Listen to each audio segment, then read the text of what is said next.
Hemos llegado a nuestro último encuentro. Sí, mañana, por la mañana recitaremos las laudes, diré última misa y después me voy a Burgos, al episcopio, y allí me llega de Italia un equipo de la televisión y empieza 10 días de trabajo muy intenso detrás de las cámaras.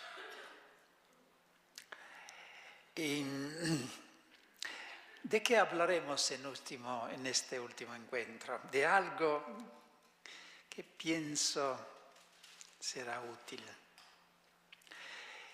Estamos comentando, decía, la segunda parte de la carta a los romanos, donde se presentan los frutos del Espíritu. No tenemos tiempo de meditar todos la obediencia, por ejemplo, la humildad. He dicho algo de la humildad esta mañana. ¿En qué consiste la humildad verdadera? No es sentirse pequeño, proclamarse pequeño, sino hacerse pequeño para enaltecer a los otros, para servir a los otros. En el capítulo 13, San Pablo menciona un fruto del Espíritu que es la continencia, el control de este aspecto de la vida que es la sexualidad.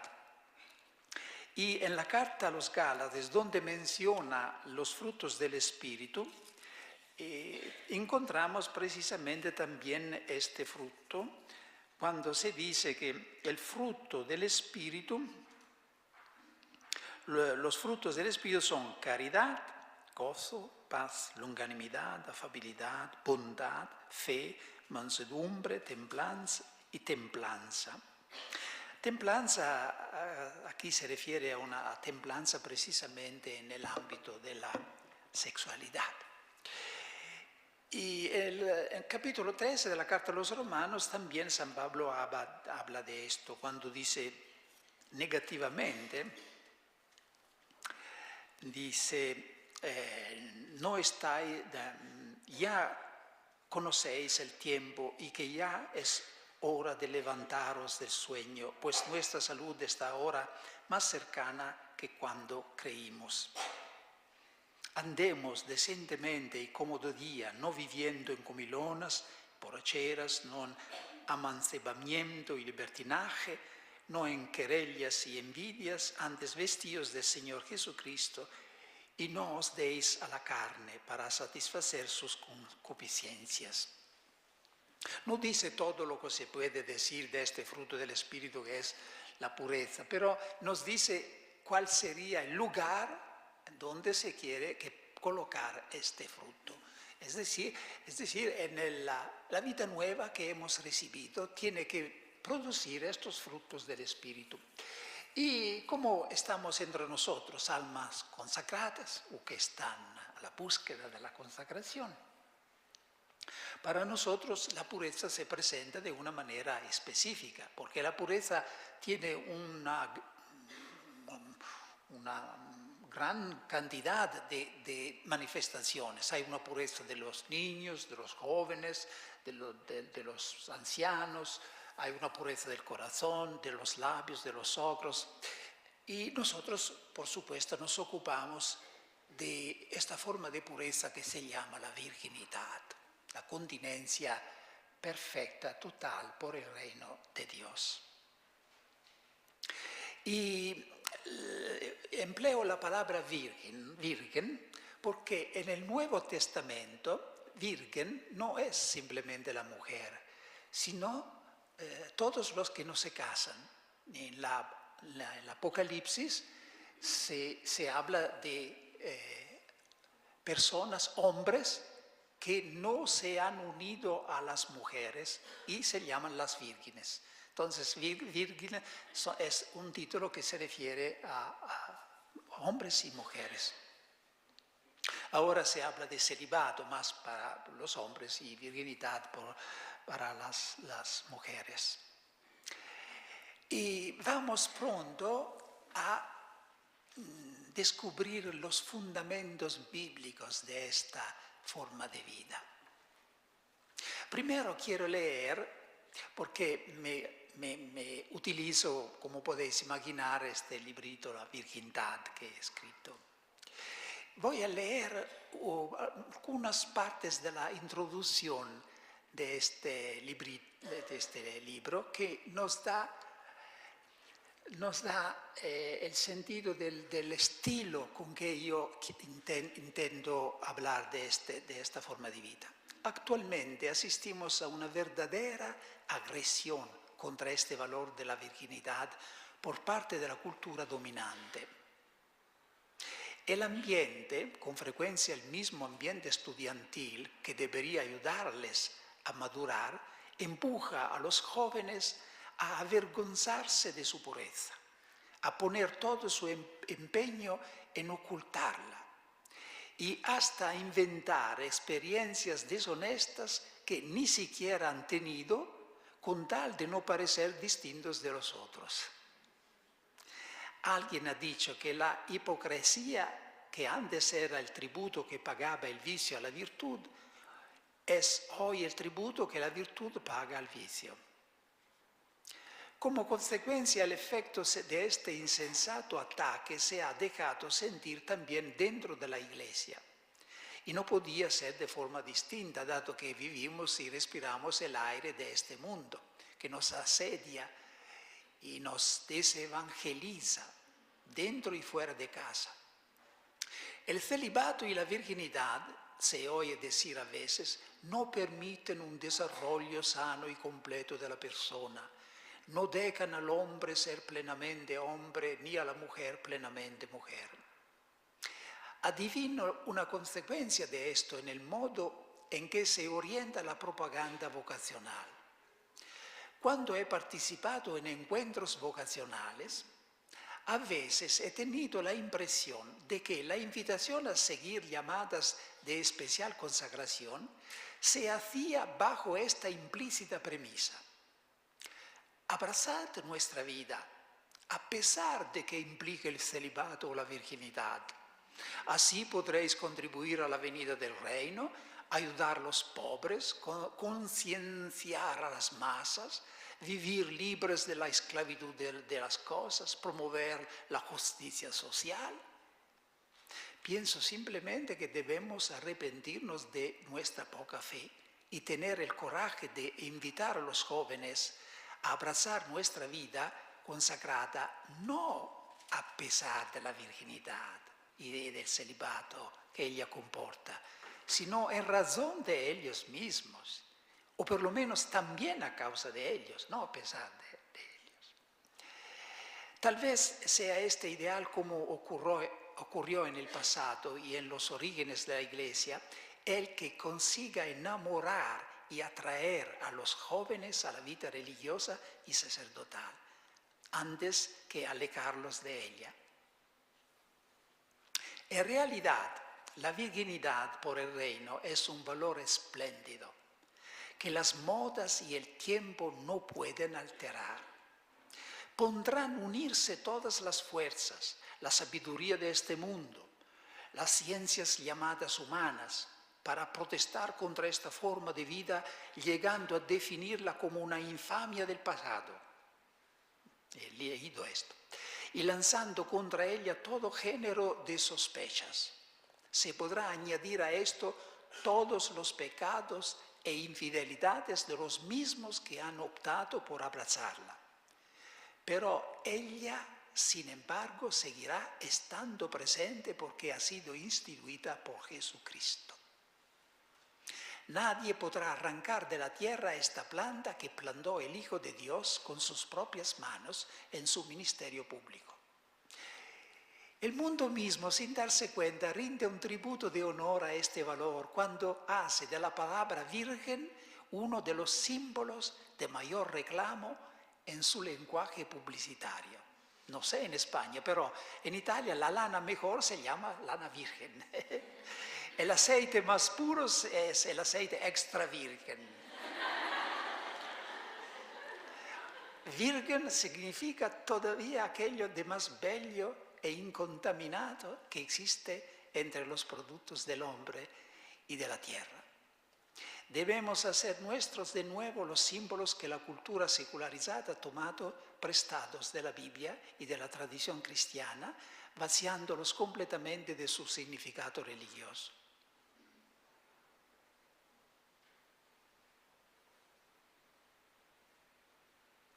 En una época como la nuestra, en la que el abuso en el campo de la sexualidad está amenazando las fuentes mismas de la vida y la naturaleza emite evidentes signos de protesta, el SIDA es uno de estos signos de protesta, se dice SIDA es un deber y un gozo para los creyentes redescubrir la alternativa radical del Evangelio. Esta alternativa no descalifica ni culpabiliza al sexo, sino que pone de manifiesto su carácter humano, libre y racional, impidiendo que degenere en un mero instinto y que caiga en la trivialidad. Como dice el poeta Tagore, la castidad es una riqueza que proviene de la abundancia del amor, no de la carencia del mismo. Y bien, vivimos en un tiempo cuando no se puede más contar con las defensas exteriores de la virginidad, de la castidad. Un tiempo había la clausura, los muros, el hábito y toda una serie de protecciones que no sé cuándo eran verdaderamente útiles. Pero hoy en día estas defensas exteriores han caído, porque el mundo entra en nuestras casas con la televisión, internet, y simplemente saliendo de la casa sí, estamos enfrentados con la realidad, el abuso del mundo. Entonces hoy se necesita una protección personal, interior, que consiste en tener una visión clara, consciente del valor bíblico, de los fundamentos bíblicos, convicciones personales muy fuertes. Es la única defensa que podemos ahora tener de nuestra virginidad y vida consagrada. Y vamos a descubrir los fundamentos revelados bíblicos de esta forma de vida. El texto fundamental, la Magna Carta, es Mateo 19, el texto que instituyó este segundo estado de vida. Dice Jesús en este texto: dijeron los discípulos, si tal es la condición del hombre con la mujer, no conviene casarse, porque Jesús había hablado de la indisolubilidad del matrimonio. Y la reacción de los discípulos es, si tal es la condición del hombre con la mujer, no conviene casarse. Esta era una conclusión muy egoística. Y Jesús da una justificación diferente de no casarse. Dice, él les contestó, no todos entienden esto, sino aquellos a quienes ha sido dado. Es un don. Porque hay eunucos que nacieron así del vientre de su madre, y hay eunucos que fueron hechos por los hombres, y hay eunucos que asimismo se han hecho tales por amor del reino de los cielos. El que puede entender, que entienda.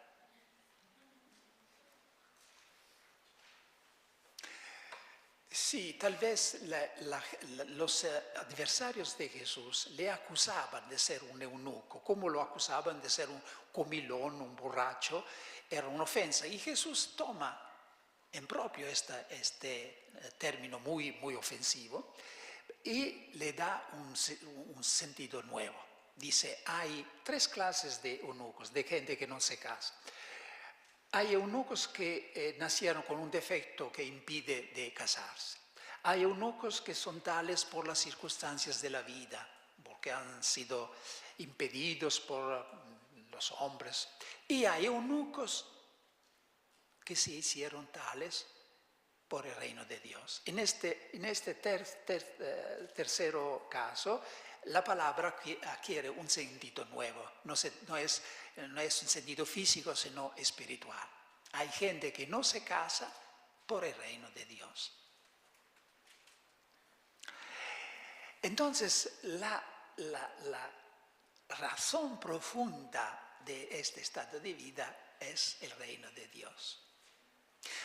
Antes de Jesús no existía sino el matrimonio. No casarse era un pecado. Los rabinos decían que el hombre que no se casa no es ni siquiera un hombre, porque era el precepto de la escritura casarse. Es la venida del reino de Dios que permite, que introduce una segunda posibilidad, que no descalifica el matrimonio, sino que lo hace una elección. Antes era una obligación el matrimonio, ahora es una elección libre. Se puede elegir entre dos posibilidades de vida. Y la venida del reino de Dios ha creado esta posibilidad. Es como por el Estado. Antes de Jesús, el Estado era todo. Era el reino de Dios, era teocracia, que significa al mismo tiempo política y religión, como es entre los islámicos, ¿no? Jesús, anunciando el reino de Dios, no ha abolido el Estado, pero lo ha relativizado, porque sabe que no es el absoluto, hay un reino de Dios. Y así es el matrimonio, no solo está mantenido, sino que ha sido elevado al grado de sacramento. Pero está relativizado porque hay segunda posibilidad. Entonces, concentrémonos sobre esta motivación, el reino de los cielos o el reino de Dios, que es la misma cosa. Ahora se define la naturaleza del reino de Dios con una expresión, con dos adverbios. Se dice, el reino de Dios está ya aquí, pero no ha todavía llegado. Ya y no todavía. No sé si habéis nunca escuchado esto, ¿no? El de Dios es ya aquí, pero no plenamente aquí. Ya no. Vamos a ver cómo precisamente de estos dos adverbios aparece el sentido, la naturaleza de la virginidad. Pues el reino de Dios está ya aquí, ha venido en Jesús, en la persona de Jesús. El reino de Dios está entre vosotros, dice Jesús. Pues el reino de Dios en Jesús ha venido. Es posible para personas que han sido llamadas, han recibido este don, de elegir, de vivir como se vive en el estadio final del reino de Dios. ¿Y cómo se vive en el estadio final del reino de Dios? Lo dice Jesús en otro lugar. Ahí no se toma marido y no se toma mujer, porque son como los ángeles y Dios lo es todo para todos. Entonces, esta sería la dimensión profética de la virginidad y del celibato. Profética en el sentido que con su simple existencia proclama que este esquema del mundo presente pasa y estamos caminando hacia un estadio final, de la Jerusalén celeste. Es la dimensión profética de la virginidad. ¿Para quién es esta profecía? Primero, para los casados. Les recuerda que el matrimonio es bueno, ha sido instituido por Dios y santificado por Jesús, pero no lo es todo. No se puede hacer del matrimonio el absoluto. Entonces, la existencia de la virginidad y del celibato es un recuerdo a los casados, que no pueden hacer del matrimonio el absoluto. Desgraciadamente es lo que pasa en el mundo. Los padres ven un buen casamiento de la hija como el ideal supremo. Y los jóvenes piensan que casarse de una es el absoluto, de que se espera toda la felicidad en el mundo. Y como el matrimonio está aplastado por estas esperas excesivas, fracasa. Y lo vemos todo el tiempo. Se hace del matrimonio el absoluto, un ídolo. Entonces, la existencia de la virginidad es una profecía que les recuerda que solo Dios es el absoluto. Una de las razones que más influyen en los jóvenes y le hacen difícil elegir este estado de vida es la sospecha que este estado de vida no permite desarrollar plenamente su masculinidad o feminidad. Y aquí hay una mentira que tenemos que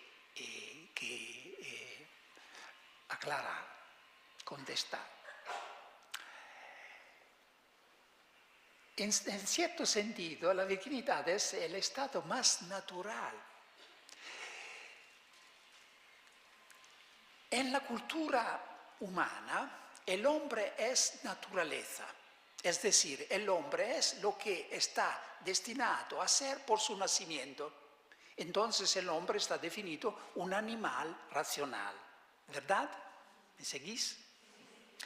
Por los griegos, el hombre es naturaleza, lo que está destinado a ser por su naturaleza. Para la Biblia no. El hombre es vocación más que naturaleza. Es decir, no es tanto lo que está destinado a ser por su nacimiento, cuando lo que está destinado a ser, a volverse a través de su elección libre, el uso de su libertad, bajo la obediencia a la palabra de Dios. Y si el hombre es esencialmente vocación, ¿cuál es la vocación del hombre? Ser imagen de Dios. Entonces este estado de vida, en el sentido bíblico, es el más natural, porque es lo que más se acerca a la vocación. Nuestra vocación de ser imagen de Dios no es ser parte de una pareja, miembro de una pareja. Es algo transitorio, es un medio querido por Dios para ayudarnos a alcanzar el fin, que es Dios mismo.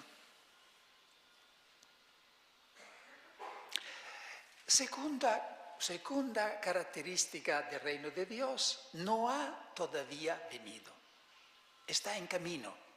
Por eso rogamos que tu reino, venga a nosotros tu reino. El reino de Dios está creciendo en la historia. Entonces se necesitan hombres y mujeres quienes a corazón pleno y a tiempo lleno se dediquen a la venida de este reino. Y he aquí la dimensión misionera apostólica de la virginidad y del celibato.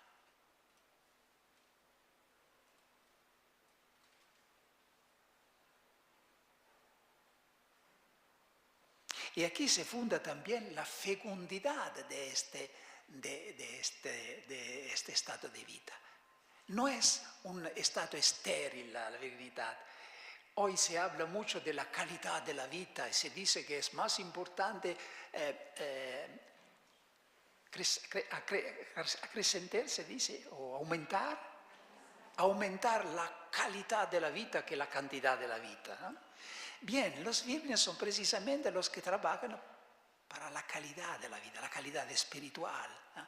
Y a veces también cultural, higiénica, porque se dedican a toda clase de necesidad humana. Entonces es un estado fecundo que engendra la vida espiritual. San Pablo tenía un sentido muy fuerte y dice a los corintios: soy yo que os he engendrado a través del anuncio del Evangelio. Soy yo que os he engendrado. Una vez yo había hablado a una gran muchedumbre de gente en Italia y cuando acabo de hablar a veces la gente me rodea alrededor, todos me piden. Entonces, con las guardias del cuerpo estaba tratando de irme, ¿no? Y me sentí tirado me volqué. Era un joven que de lejos, antes que las guardias del cuerpo lo rechazaran, decía: Padre, yo soy cristiano gracias a ti. Que la palabra de Dios me había encontrado este hijo y me sentí un gozo, una responsabilidad, porque vi que mi celibato por el reino de Dios verdaderamente engendraba la vida. Un padre de la iglesia, Gregorio Nacianceno, que ha escrito también poesías, ¿no? Al lado de tratados de teología. En una poesía, se dice poesía, un poema, tiene algunos versos muy atrevidos. Voy a decirlo primero en griego. Todos entienden el griego. No, hasta esta tarde recibiréis el don de lenguas y después podré hablar en griego. Eprote parcenos e agia trias. Es un verso de esta poesía. Eprote parcenos e agia trias. ¿Qué implica este pensamiento atrevido? Que la primera virgen, la virgen por excelencia, no es la iglesia, no es ni siquiera la Virgen María. La traducción literal sería: la primera virgen es la Santa Trinidad. Y los padres de la iglesia nunca decían cosas así decir. Siempre tenían una idea muy clara. Y que lo que quería decir es que la Trinidad es la única que ha engendrado toda la vida gratuitamente. No para completarse como en el matrimonio, que se engendra la vida no solamente para dar la vida, sino para completarse, ¿no? La Trinidad gratuitamente, sin concurso de nadie, ha engendrado toda la vida. Es el modelo de la virginidad, que es precisamente gratuidad. Dar la vida gratuitamente, no para recibir algo, completarse.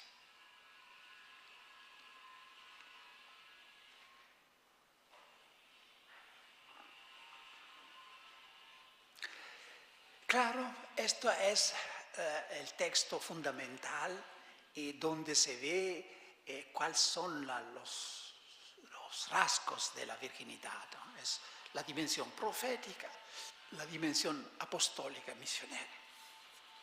Pasamos ahora a un segundo texto fundamental sobre la virginidad y es la primera carta a los Corintios, el capítulo 7.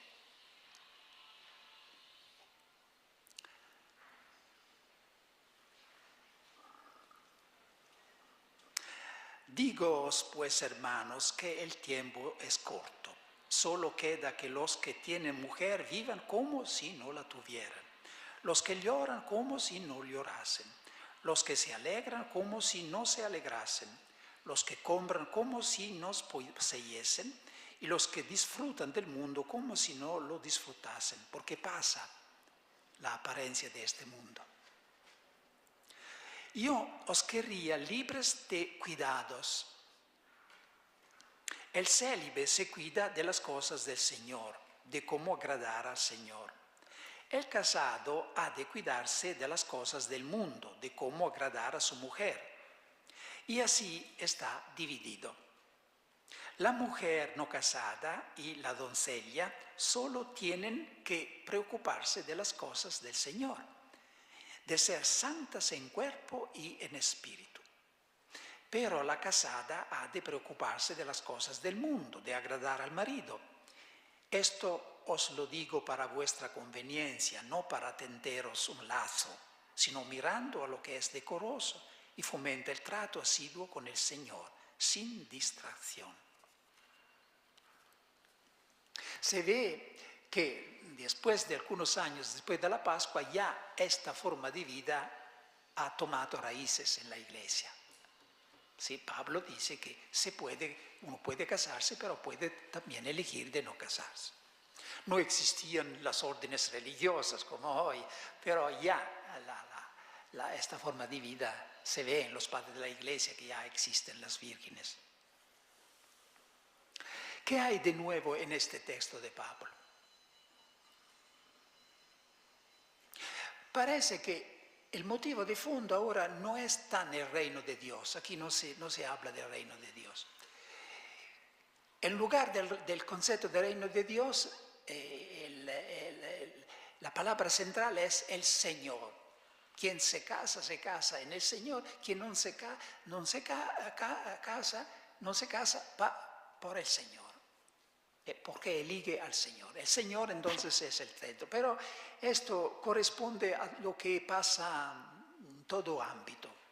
Después de la Pascua no se habla más en la predicación de los apóstoles del reino de Dios, porque ahora el reino de Dios es Jesús muerto y resucitado. Jesús empezaba a predicar diciendo: el reino de Dios ha venido, convertíos y creed al Evangelio. Pedro, el día de Pentecostés, empieza la predicación de los apostólica diciendo: sepa con certeza toda la casa de Israel que Dios ha constituido a este Jesús que vosotros habéis matado, Señor y Cristo. Y cuando le pidieron qué hacer, convertíos. Es lo mismo, el mismo esquema, solo que ahora el Señor, la persona de Jesús, ha tomado el lugar del concepto genérico del reino de Dios. Entonces San Pablo pone al centro de este estado de vida no más una causa, la causa del reino de Dios, sino una persona.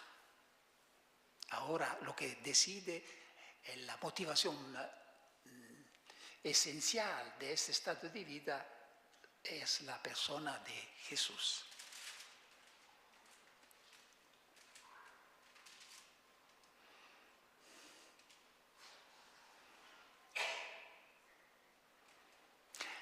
No se puede decir que este estado consiste en no casarse. No, es una forma de matrimonio, es un casamiento. Solamente en un casamiento, no con una criatura, sino con la persona de Jesús resucitado. Y el obstáculo a percibir la importancia de esto es que, como ya decía muchas veces, nosotros no tenemos una idea bastante realística de la resurrección de Cristo. Sí, pensamos que Cristo ha resucitado, pero no sabemos que está aquí. No nos damos cuenta, es difícil que entre en nuestra psicología este sentimiento que Él me está escuchando. Y después me dirá que sí. Entonces, lo que quiero decir es que casarse con Jesús resucitado no es casarse con una abstracción, es la persona más concreta que existe, más fiel, más estable, porque los hombres no son estables, ¿sabéis? Cambian de humor y de sentimiento de un día tras otro. Sí, casarse con el Señor. Hay un texto de este filósofo muy querido por mí, Kierkegaard, que es muy importante porque él era luterano, vivía en Dinamarca, donde hay la iglesia luterana, que no conoce el celibato, la virginidad. Y este hombre estaba prometido, tenía una novia que se llamaba Regina. Y la amaba muchísimo. ¿Hay alguien que se llama Regina? Y era un ligamen, un sentimiento muy idealístico, muy fuerte. Y a un cierto punto rompió ¿cómo se dice? ¿El noviazgo? Y esto fue un acto para él de gran sufrimiento y le procuró muchas sospechas. En el diario él explica por qué hizo esta elección en un mundo que no conocía el celibato de permanecer célibe. Dios dice, quiere el celibato porque quiere ser amado. Tú, infinita majestad, está hablando Dios ahora, tú, infinita majestad, aun cuando tú no fueras amor, aun cuando tú fueras frío en tu infinita majestad, yo no podría sino amarte. Necesito algo majestuoso que amar.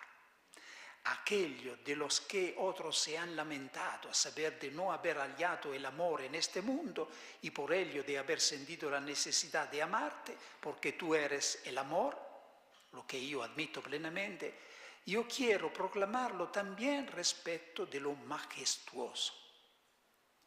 Había y hay en mi alma una necesidad de majestad, de una majestad que nunca me sentiré cansado de adorar. Nada de esta codiciada majestad encontré en el mundo. Entonces, él concibe el celibato como un matrimonio con la majestad de Dios, como ser esposo del absoluto. Y yo pienso que hay una intuición muy verdadera.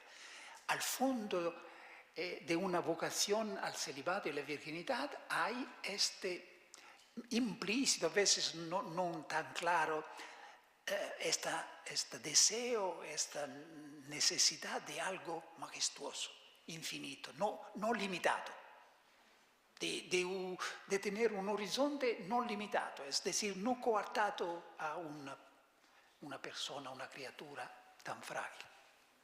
Yo tuve una vez una confirmación de esto. Cuando estaba en Milán, un día se anunció la visita de dos novios, un joven y una muchacha, que venían diciendo que tenían necesidad de un discernimiento. Yo no le conocía. Y primero escuché el muchacho en un locutorio. Yo estaba decidido al comienzo de la conversación de animarlo a ir adelante y de casarse, porque eran dos jóvenes que habían conocido en un retiro espiritual, estaban dirigidos por un capuchino, un santo hombre, me parecía la condición ideal para un matrimonio. Y este joven empezó a hablarme: padre, yo amo muchísimo mi novia, y pero no sé qué pasa ahora que estamos a punto de casarnos. Cuando concretamente se trata de elegir la casa, los muebles, se dice, me siento como demasiado estrecho, como malestar, me parece, no sé qué es. Y en cambio, cuando pienso a Francisco de Asís, a su libertad, me parece el corazón me dice, ¿qué significa esto? Io che había empezado la conversación, decidido empecé a convertirme, a decir, y aquí estamos en presencia de una vocación verdadera. Y el signo era precisamente ese deseo de algo sin límites, de un objeto de amor directo, infinito. Y tuve el papel de decir a la novia que estaba en otra estancia que su novio estaba llamado por el Señor. Y esta muchacha al comienzo, por supuesto, sufrió mucho, pero era una chica muy creyente.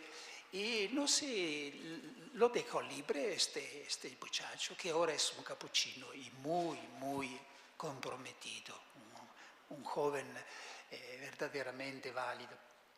Y ella siguió estudiando y había perdido sus trazas, no sabía que... Un día me encontraba predicando retiro en Bélgica se dice, ¿no?, a los sacerdotes, y se me anunció la visita de una monja.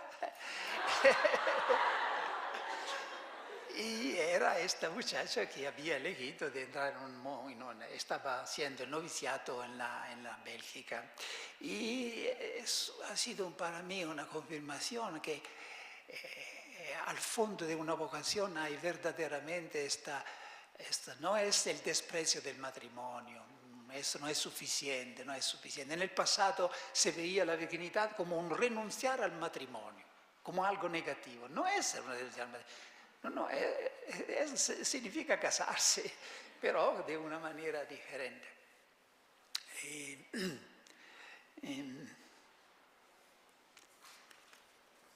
Sí, me parece que es una vocación maravillosa.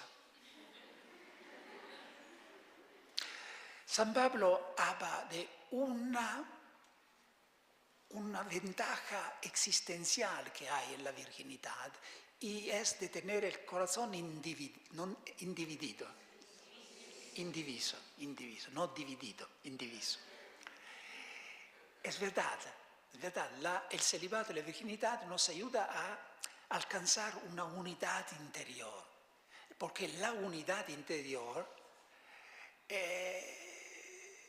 depende del hecho que progresivamente no se quieren tantas cosas diferentes y contrastantes, sino que se quiere una cosa sola. Y cuando podemos decir con el Salmo, una sola cosa quiero al Señor, entonces ahí está la virginidad, cuando el corazón está unificado.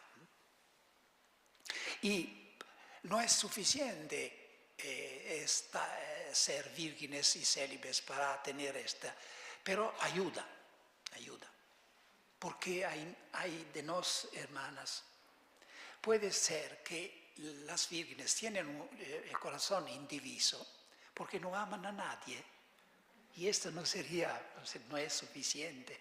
Dice Peggy, este poeta, una frase muy fea. Dice: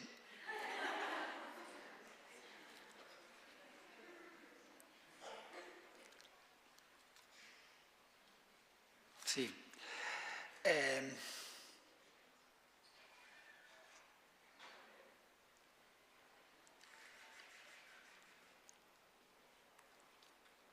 porque no son del hombre, esta es la dice de Peggy, porque no son del hombre, creen ser de Dios.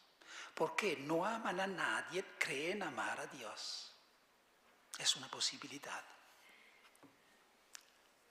Que en la vida consagrada hay gente que piensan en estas vírgenes porque no aman a nadie.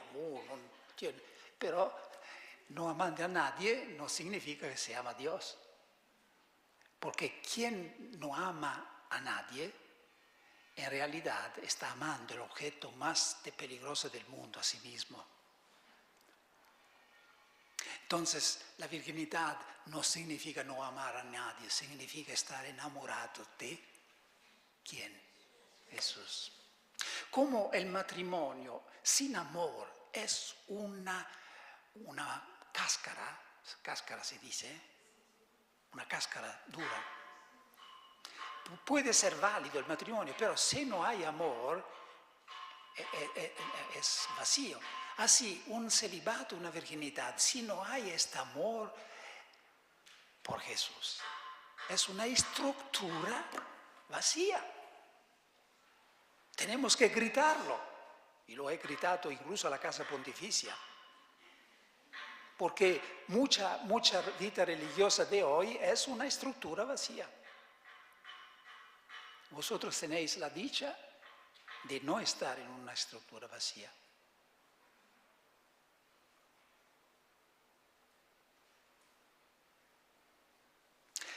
¿Estáis cansadas? Ya conozco esta respuesta coral. Es inútil que me haga ilusión, que me diga, sí, estamos un poco cansados. Se trata ahora de decir algo, cómo poner en práctica, cómo vivir este estado de vida de manera que pueda ser verdaderamente un estado de vida feliz, que nos hace libres. ¿Cómo? Porque, por supuesto, vivimos en la carne. Vivimos en un mundo que es lleno de sensualidad y por esto no se puede pensar que la virginidad pueda salvaguardarse automáticamente. ni siquiera el matrimonio, porque incluso en el matrimonio para permanecer fiel se tiene que luchar, que defenderla. Hay peligros ahí. Pero hasta ahora estamos hablando de nosotros. Y primero tenemos que poner en claro la categoría a que pertenece este estado de vida. En la tradición, en el derecho canónico, se habla de los consejos evangélicos, ¿verdad? Pobreza, castidad y obediencia. Son los consejos evangélicos. Es decir, que no son obligaciones, sino cosas aconsejadas. Esta es una categoría justa, porque San Pablo dice, yo no tengo una orden del Señor, sino que os aconsejo.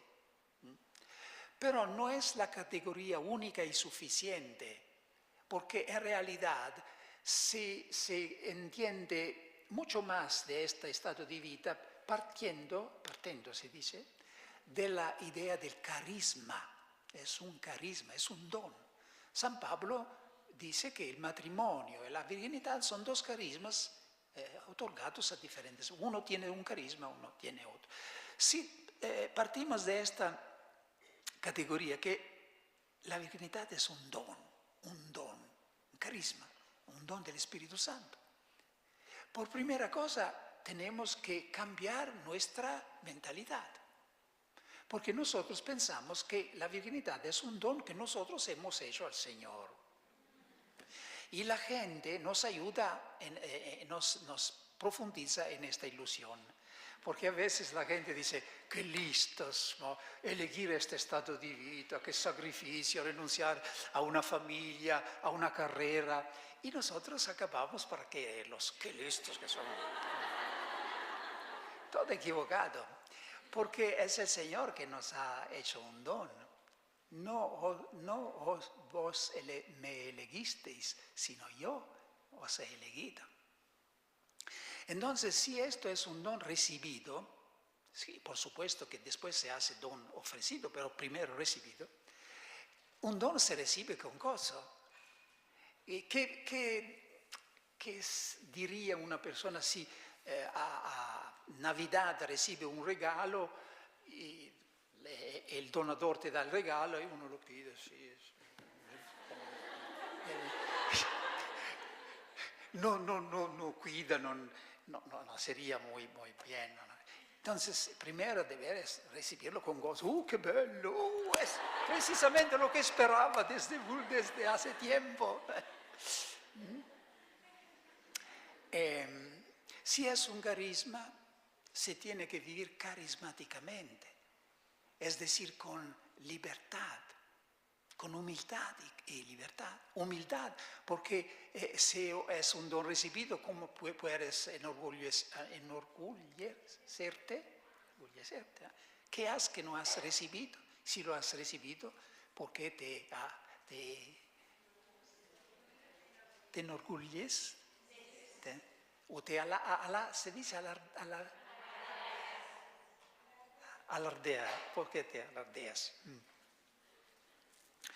Y humildemente, siempre la humildad ha sido una condición de este estado de vida. Ya San Ignacio de Antioquia en el siglo II decía, si una virgen o un virgen se jacta de su virginidad, es peor que un pecador. Es porque el pecador puede convertirse, el hombre seguro de sí mismo, orgulloso, no se convierte. Entonces, humildad. Y el carisma está definido por San Pablo, un don particular para la utilidad común. Claro, es un don particular para la utilidad común. Entonces, esto significa que no hemos recibido este don simplemente para nosotros, para hacernos santos. Lo hemos recibido para todos, porque el carisma es el don otorgado a uno por la utilidad de todos. Y como los casados se casan también para la iglesia, para dar hijos de Dios a la iglesia, para sustentar el mundo. Así nosotros no somos vírgenes y célibes solamente para nosotros, y también para los otros. En otras palabras, tenemos que aprender los unos de los otros. Los casados aprenden de nosotros la primacía del Espíritu, de la palabra de Dios. Nos recordamos que Dios es el absoluto, no el matrimonio, no el sexo, no. Y a los casados procuramos la palabra de Dios. Aquí sois testigos de esto. Los laicos acuden, ¿por qué? Porque hayan aquí algo que les anima en su vida, ¿no? En su fe. Pero también nosotros tenemos que aprender de los casados. Yo he aprendido mucho. En mi orden capuchina, hace algunos años, antes del concilio, nos levantábamos cada noche para orar maitines, 1 hora. Y después del concilio, poco a poco, esta costumbre cayó porque había el trabajo pastoral, los estudiantes durante el día tenían que estudiar, de otra manera dormían, entonces se dejó de lado esta práctica. Ahora se conserva en algunos lugares noviciados. Bien. Pero como sacerdote yo conocí familias, especialmente en Milán. Yo cuidaba de un grupo de familias que hacían una especie de comunidad carismática, y ahí me di cuenta de una cosa, que las mamás y los papás no se levantan solamente una vez en la noche. Si tienen hijos pequeños, se levantan 2, 3 veces porque el niño llora, porque se quiere la medicina, porque está enfermo, y en la mañana tienen que ir para empezar el trabajo. Y yo me dije, aquí si no nos damos una cierta disciplina y austeridad, los laicos no hacen una vida más comprometida de la nuestra. Entonces, el contacto con los laicos nos enseña la generosidad, el sacrificio, que son capaces de hacer los padres para los hijos. Y a veces ustedes son testigos, para hacerlos estudiar han hecho sacrificios, ¿no? Renunciando a tantas cosas. Antes que hacer una come si dice, una spesa, un gasto, una compra, piensan si es necesario. Entonces nos enseñan mucho.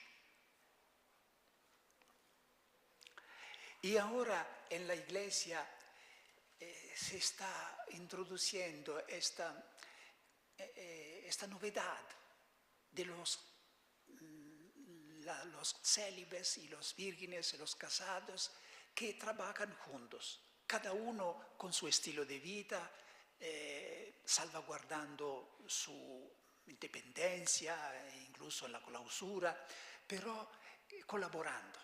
Y es una novedad maravillosa, porque ahora en la Edad Media el contraste era entre los religiosos y el resto del mundo. Todo era cristiano. La división era entre los no casados y los laicos.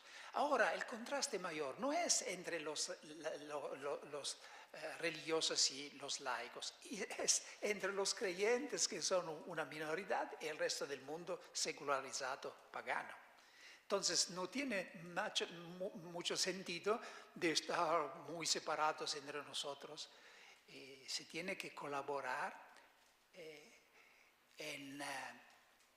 tomando en serio las exigencias de cada estado de vida, ¿no? Sin jugar con el Señor, por supuesto. Los medios, una palabra también sobre cómo vivir este estado de vida, cómo salvaguardarlo, defenderlo. Y no se puede evitar de pronunciar una palabra, mortificación, que no tiene un sentido negativo. San Pablo dice en la carta a los Romanos: si con la ayuda del Espíritu hacéis morir las obras de la carne, viviréis. Entonces esta es una obra del espíritu, no es simplemente ascética, renuncia como sería para ciertas formas de ascetismo. Es una obra del espíritu, de mortificar las obras, las tendencias de la carne negativa, pecaminosas, para poder cultivar este estado de vida.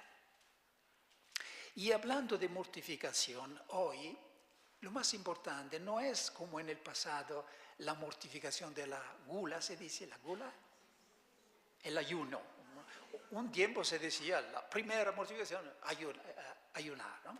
No, hoy no es más así, porque la gente de fuera ayuna para mantener la línea, ¿no? Hay un ayuno ascético, higiénico, estético. Y la Biblia dice que los alimentos no son impuros, ¿no? Si se toman con agradecimiento a Dios. Hoy lo más importante es el ayuno de las imágenes, lo que entra a través de nuestros ojos, más que de nuestra boca. Porque la cultura de hoy ha hecho de la imagen el vehículo de toda su sensualidad, su paganismo. Entonces necesitamos tener un control, que no significa estar todo el tiempo como temblando, no, significa adquirir esta libertad interior que nos permite de juzgar, decir, esto pertenece a la malicia humana, esta es la creación de Dios, la acepto, esta es la malicia humana, sin turbarse demasiado. Sí, pero esto es necesario. Una vez hablaba de la mortificación de los ojos, y ya me parece mencionado esto, ¿no?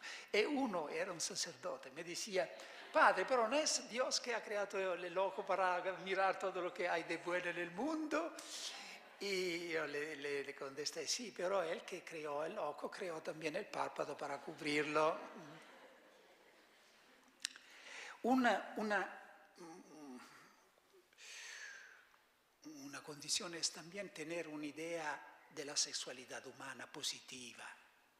Es decir, conocer con libertad que eso, la creación de Dios, es buena y no estar demasiado condicionados, turbados.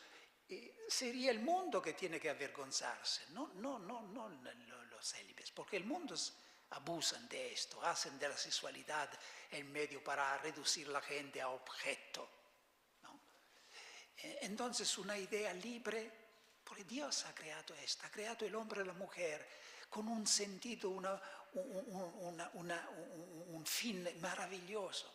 Es decir, el fin de salir de sí mismo, a través de la atracción del otro sexo, salir de sí mismo, para empezar este camino que te llega hacia el otro sexo, el otro que es el próximo y el otro que es Dios.